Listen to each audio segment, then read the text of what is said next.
Whoa! Oh, just me. This is my boost. The bitch's dead.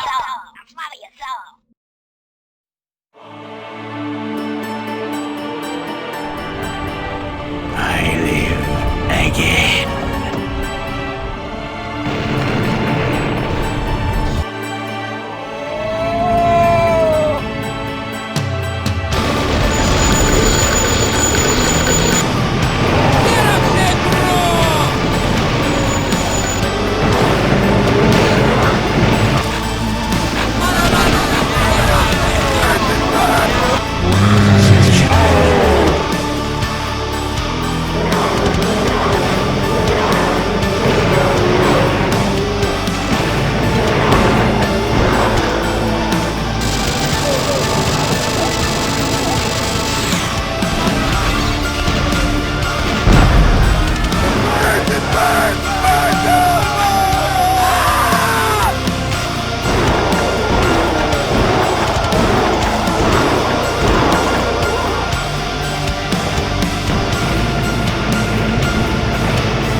Blood is a surprisingly surreal horror shooter from the oldie 90s era.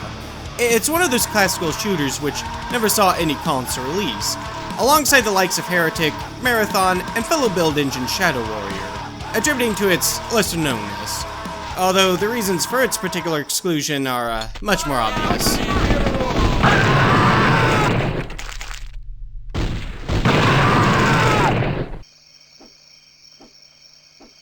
Boo-hoo, when's the hurting stop? Son of a bitch must pay. It very much earns that M rating, let me tell you. There's no real censoring any of this, which wouldn't detract from what the title's all about either. The instructions are graphic, the menu rains blood, the ending screens are filled with the dying breaths of your victims. At the time, still even today really, blood stands out. It has its own unique pathos running throughout it. I hate mimes. It has character.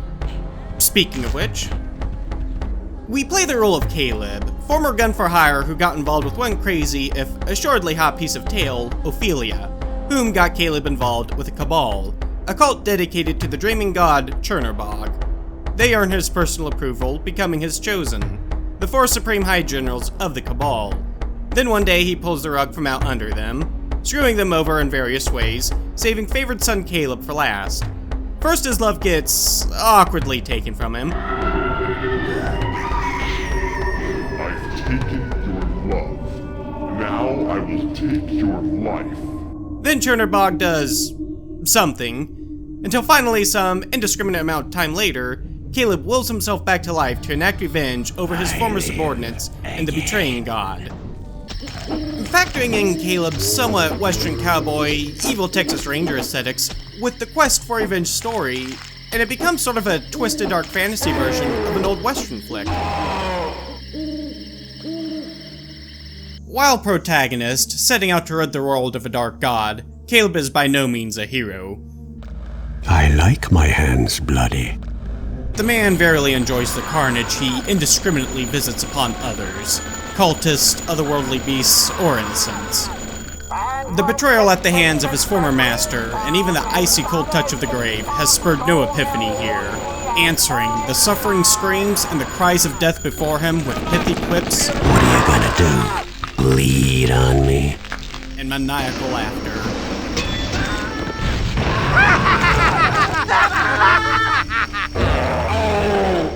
Based on the build engine that brought to us Duke Nukem, I got time to play with you. Blood shares several similarities with said title, even being heavy on the references. Oh, shake it, baby. The levels have references, levels are references, the monsters make references, a monster itself is a reference,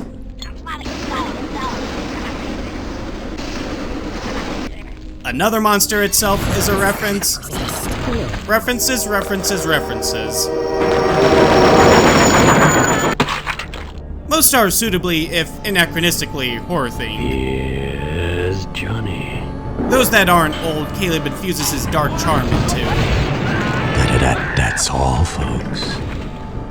Blood distinguished itself mechanically from Duke Nukem, and indeed most other likes of FPSs at the time, in a number of ways. For instance, there are multiple damage types. Mobs can be more vulnerable to some than others, or are practically immune, so you have to be cautious about what you use, when to use it, and where. Enemies themselves also do a particular damage type, if not multiple types, with different forms of attack. So, there's 3 different forms of armor Caleb has access to mitigate certain threats, giving Blood a bit of an RPG slant. There's what's quite possibly the first ever implementation of the QuickTime event, if more organically implemented here. The Hell Hand, a particularly annoying enemy which strangles Caleb if allowed to draw near, can only be staved off after multiple repeat bashings of the use key. Blood's weapons have their own flair uniqueness as well. The default melee weapon's a bloody pitchfork, for crying out loud. In lieu of the bog standard pistol, we have a flare gun which burns victims alive. An actual frickin' voodoo doll you can poke enemies to death with.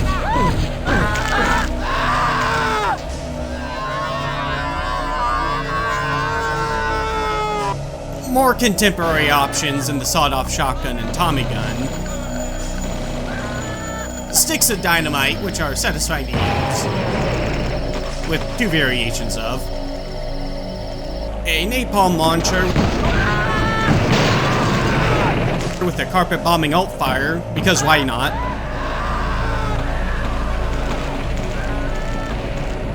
Electrical Tesla shock rifles, and a magic skull staff powered by imprisoned souls.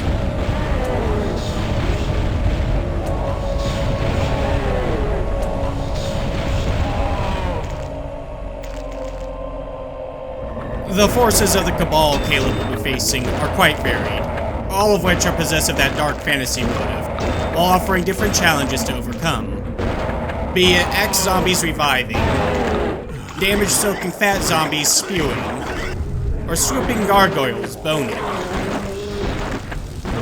There's also fire-breathing demon dogs, poisonous spiders, and phantasmal specters from beyond the realm of life, all looking for a piece out of old Caleb. And then, of course, there's the cultists. Whoa, wrong dog. Oh boy, are there cultists. Those of you FPS inclined out there, particularly of the retro persuasion, Blood doubtlessly sounds to be quite the engrossing experience thus far. Unique aesthetics, unique feel, unique a lot of things. However, it has its problems.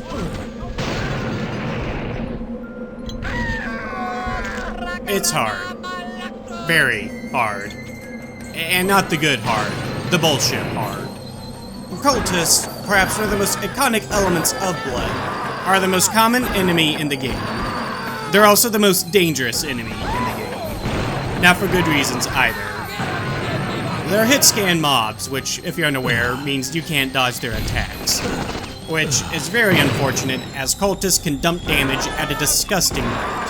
A single one can easily halve Caleb's vitality, just like that, reacting nigh instantaneously to his presence. What's more, is they pull some Viet Cong nonsense on poor Caleb, diving out of the way of his return fire, while advancing with some tactical crawl crap. Oh, and do they love explosives, which they somehow never seem to have any left of for you. Not helping matters is the level design. As pure spectacle, the presence and scale, the levels are quite fantastic. Gameplay-wise, not nearly as much. Many of them extenuate the borderline brokenness of the cultist in several ways. Large open areas, multiple advantages, bullshit angles. There's several instances which are tantamount to beginner traps. have to know and be at the ready for when such instances are going to happen to efficiently clear them.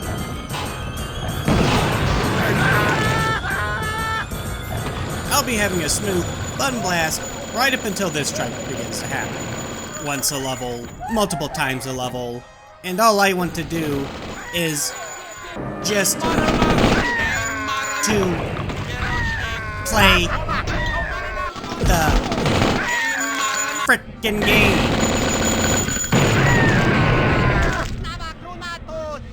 This game would have been so much more enjoyable if they just turned down the cultist shenanigans a bit.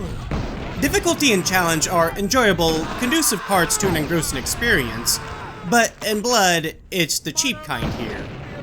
Dealing with cultists can be almost as much RNG as it is skill.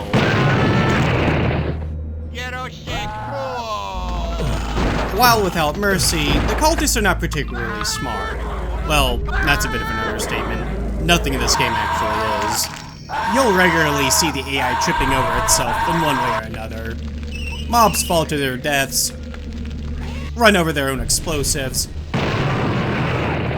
get stuck in corners, get stuck on ceilings.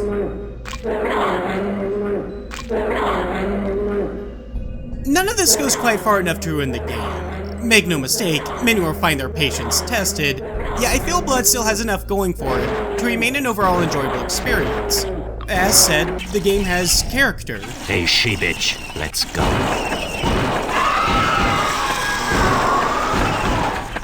When it's not breaking a foot off in an ass, combat is satiatingly satisfying.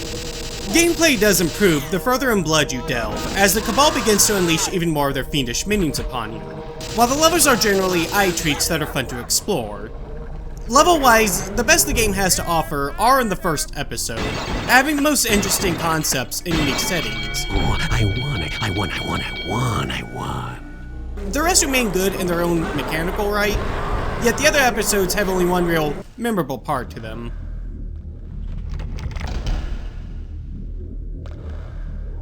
Each episode is centered around slaughtering a path of death and destruction to one of Chernobog's lieutenants, the beast the Dark God used to betray the Chosen One, and whom effectively dethroned them. Good doggy. Play dead. Every one of them guards the corpse of another Chosen, whose power Caleb needs to face Chernobog itself. Convenient for Caleb, who can now kill 2 birds with 1 stone. Oh, excuse me. Feed 2 birds with 1 scone, getting the power he needs, while simultaneously slapping the lieutenants back down. Until finally Caleb can face his former master, where he drops a heavy tooth bomb. How did we fail you? You were always loyal to me. You most of all, my child. Then why? Because I knew you would return. Can you not see? Every life that you have taken has made you stronger. And you have returned to me with a greater sacrifice than I ever could have wished. With the power you bring, I shall throw open the door between the worlds and inherit the earth. Is that so? Come to me, my son. Let us embrace at last. And it really must be said how much of a 4th-dimensional chess game Chernobog plays. Not only did he betray his generals, he betrayed his lieutenants he used to betray his generals, knowing full well it would get them killed and become part of that greater sacrifice he wanted Caleb to be. Rest in peace. And just to show how much of a playa your boy Chernobog is, Chioga, the gargoyle guy, hated the Chosen, and openly so.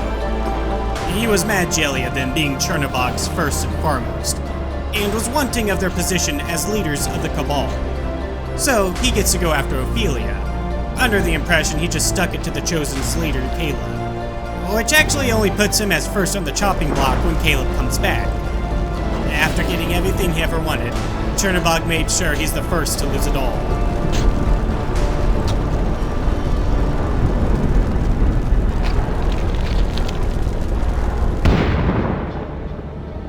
In the end, however, Chernobog itself falls.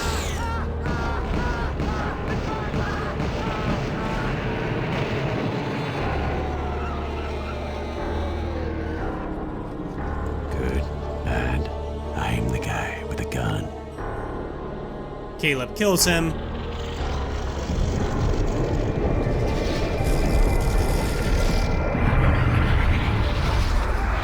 Kills some other bloke for good measure.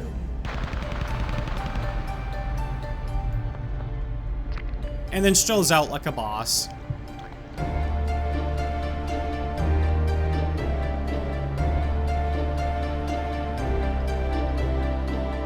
Closing things up, there is one matter in Blood I do take issue with, and that's the difficulty. The setting, that is. It's the standard higher difficulty, more baddies you have to deal with affair. Yet, it also affects the health of your enemies.